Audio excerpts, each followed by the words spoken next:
President Driscoll, distinguished IUP professors, fellow graduates, and families and friends of the graduating class. The last time I stood at a podium to give a graduation speech was exactly 20 years ago. It was for my bachelor's, and I was pregnant with my daughter, so the butterflies in my stomach were not just from stage fright. I was in California, and my mother, my father, and my siblings were back in Lebanon, that small country on the Mediterranean Sea, and not the one east of Harrisburg, Pennsylvania. I missed having my family with me that day. The second time I came up on stage to receive a degree was when I got my MA 12 years ago. Though I was in Lebanon at the time, my parents were not there. My father was admitted to the hospital that same day and passed away 2 months later from cancer. Today, my mother, my siblings, and my daughter are also not here. They're halfway around the world, most probably not watching this because it's 3 a.m. Where they are. They love me, I'm sure of that, but they're probably thinking, we can watch this tomorrow. They would have loved nothing more than to be here, but they couldn't. But this graduation day is different. See, this time I'm surrounded by a different type of family. This time I'm here with my academic family, a family that welcomed and embraced me since the day I joined IUP, a family that struggled like everybody else when the pandemic hit, yet still managed to look after my well-being when my home country, Lebanon, went through the most devastating economic collapse of the 21st century and witnessed the third largest explosion in history a little under 2 years ago. I did not come here to depress you. I want to highlight what the past 2 years have taught me, that without a support network, we can reach the top, but it'll take us a lot longer than necessary. Let me illustrate. When my cohort and I finished our coursework and embarked on our dissertation journeys, we knew this was going to be the toughest part of our PhD trip, as you all know. But what we did not know was that the pandemic was going to make it a lot tougher. One of my colleagues and I were in Beirut at the time. Lebanon was already struggling, and shortly after lockdown, the local currency collapsed, leaving the government bankrupt and the country depleted.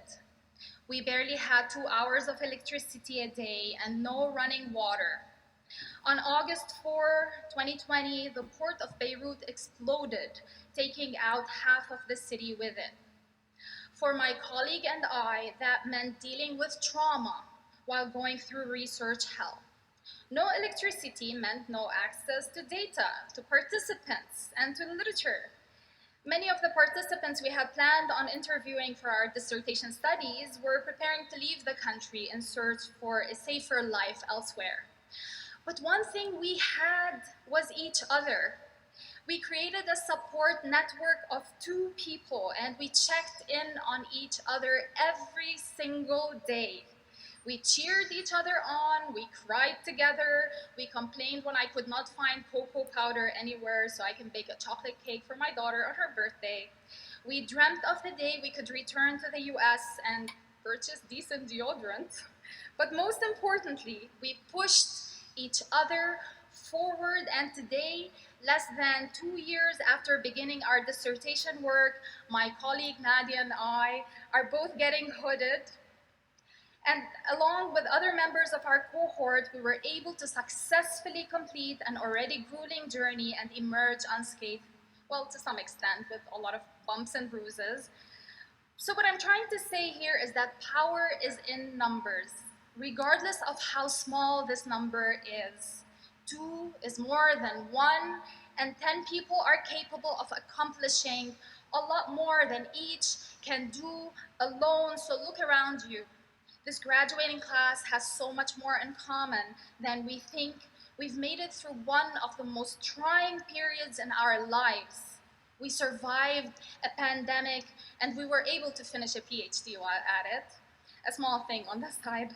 We're bonded in more ways than one, so reach out to your graduating class, collaborate, support one another, ask for help, give advice, form a community, and remember, even if your family cannot be around for you for whatever reason, be it medical, geographical, or otherwise, a family is not only the family you were born into, a family is a family you choose.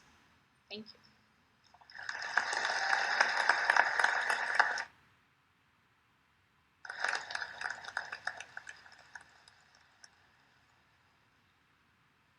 Remarkable story, remarkably well told. It's just a little early, but I can say, I think, from my role, thank you, Dr. Word, for your incredible story and for your incredible work. Thank you. And another round, I think, is appropriate.